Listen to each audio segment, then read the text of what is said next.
Rev up your engines!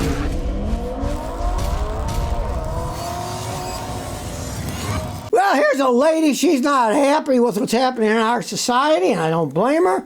She said, I had to downgrade my life because I had to go in debt to buy groceries. Now, this woman originally was a big Democratic Biden supporter, but now she's wondering what is happening. Stacey Ellis, who's a lifetime Democrat from Pennsylvania, works full-time as a nurse's assistant as a second part-time job, and she still has to economize. She had to switch stores, cut off brand name items like Dove soap, and said goodbye to her favorite Chick-fil-A sandwich. Sometimes she has to turn to risky payday loans to get groceries for her kids. Prior to inflation, she says, I didn't have any debts, I didn't have any credit cards, never applied for a payday loan or any of those things, but now I have to do all those things. I've had to downgrade my life completely. I love voting for them, but Republicans are speaking volumes of what Democrats are only whispering. I want somebody to help me. What happens when politicians open their mouths? Lies come out. So they're trying to spin that we don't have high inflation. The ridiculous figures that they give out. The U.S. inflation as of now, 2024, is 3.3%. No freaking way. Groceries cost tons more. Car insurance costs more. Cars cost more. Electricity for the house, ours just went up 40%. This is total nonsense. They just lie to us with their economic advisors and they think that people are fools. They're not fools. Like this woman, she's no fool. She knows she's got to take loans out to buy groceries. It's patently absurd that these clowns can be up there lying to us. Oh, it's only 3% inflation. No, it isn't. It's insane inflation. Look at the price of just about anything, including gasoline. They just lie to us about it and think we're so stupid, we're going to believe it. Now, the problem that really is going to hit any of the politicians these days are we, regular Americans, live in an economic system that has rampant inflation, yet they're telling us there isn't rampant inflation. We see it every day. We have to pay the bills. We're not like the government that just goes into debt, borrows more money, then the money that they borrow, they try to hide it in future. We'll put that on the 2025 fiscal year so we can hide it from people, right? We can't do that. You can't go to the grocery store and say, oh, I'll pay in 5 years for these groceries. Just hand them over, right? We're not dumb politicians. We see what's going on. We know where our money is going because we spend it on food, on insurance, things that are just rapidly increasing. And then you have the galls to lie to us, to say there's 3% inflation in this country. It is just a gigantic fraud that they're trying to pull on people to make it look like things aren't as bad as they actually are. In terms of money, believe me, they are bad. Go up. Look at the prices of stuff. It just keeps going up.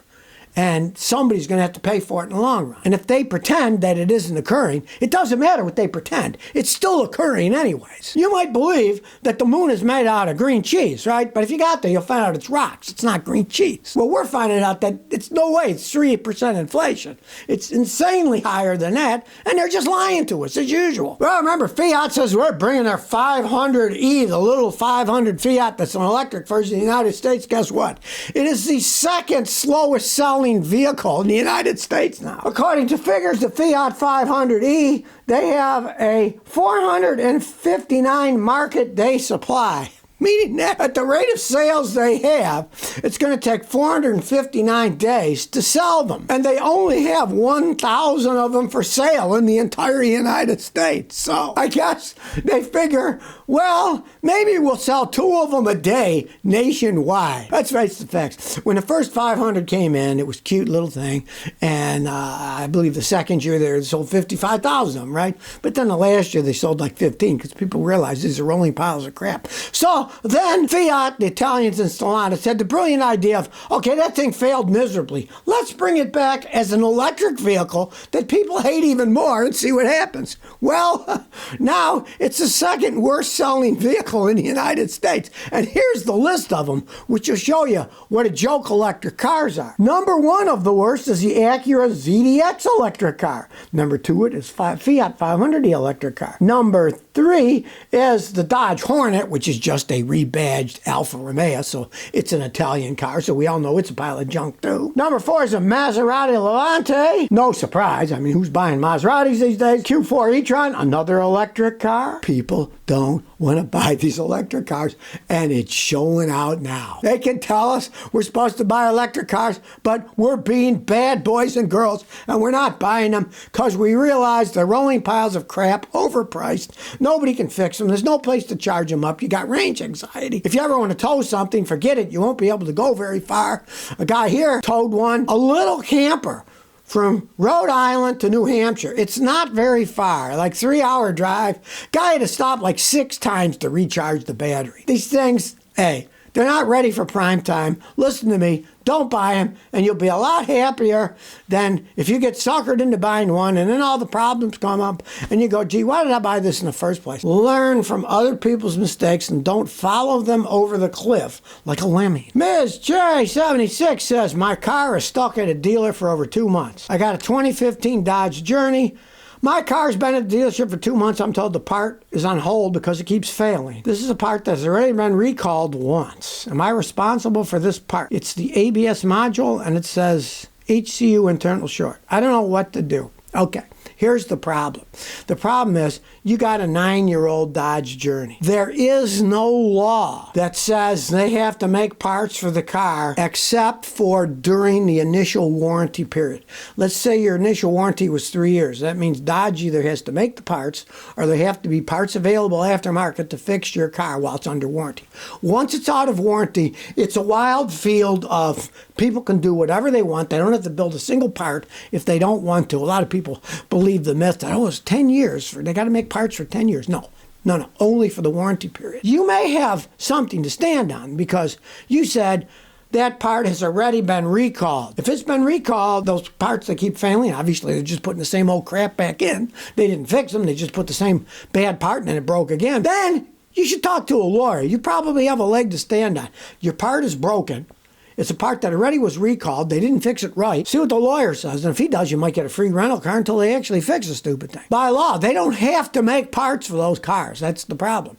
Once they're out of warranty, the manufacturers can just wave their hands and say, oh, too bad, we don't have to make parts for it anymore. That's why a lot of these warranties, see, the real warranty of the car is usually only 2-3 years and smaller mileage. They can have what's called powertrain warranties, but that doesn't cover a lot of stuff. It wouldn't have covered this brake system at all either. So that's why they have shorter warranty periods, because then they don't have to make parts for them. If they gave a 10-year, 100,000-mile warranty on all the cars, then they'd have to build parts for them for 10 years, which most companies don't want to do. Well, you might have been shocked if you've seen this yourself. It's commercial airlines, and it looks like they have duct tape in the front of it. Like, what is this, something from the Red Green show? They duct tape the airplane together? Don't worry too much, because it's a special kind of tape that they use on airplanes. When they fly, it pushes it back down. And it's to fix small, non-structural holes until they get time to actually repair them. It's called speed tape. And of course, if you have a little hole in a plane or something, the air is going to get in there and make it less aerodynamic. It's to make the plane more aerodynamic while it's flying until they get a chance to fix the little cracks and stuff that they have. Now, you hope that this isn't happening too much on Boeing planes, that perhaps it is structural and then a piece will fly off. They've been using this tape for years. As the aviation industry says, this tape's been used for minor temporary repairs on aircraft. It has high resistance to weather conditions and extreme temperatures, and its use is strictly regulated for temporary fixes until a permanent repair can be made, often within a few days. And they don't use it on something that could be structurally important, like the wing falling off or the motor falling off or something, right? For like tiny little holes, maybe they hit a bird or something, or when they were taking off, maybe a rock was on the runway and hit it and made a little hole they got to fix later. But I mean, really, when you look at that picture, okay, it looks pretty bad. I don't know if I want to be flying on a plane that looks like it was duct taped together. So, you see one of those, at least now you know what's going on. They're not holding the whole plane together, they're just covering small little holes. At least theoretically, who knows? Well, in a Bay Area lake in California, well, where else would these things happen? A man was arrested because his truck was found underwater in this Bay Area lake. I guess the water's real clear and they saw the truck down in there, right? How far can you drive in a lake before, it's going to stop? Well, it turns out that a Bay Area man was arrested on suspicion of driving while intoxicated because I guess he was putting his boat in the water and he was drunk and he just kept going, and then the truck was underwater, and he's by the side of the lake kind of looking at it. Well, when the police officers arrived, obviously somebody reported it, right? They found the man and his car that was still submerged with its headlights shining through the water. It was kind of easy to see, right? I guess he got confused because he was drunk. And he drove his truck right into the water, and then it sunk. He got out of it, at least. This was all in Lake Sonoma, California. So, the moral of the story is two things.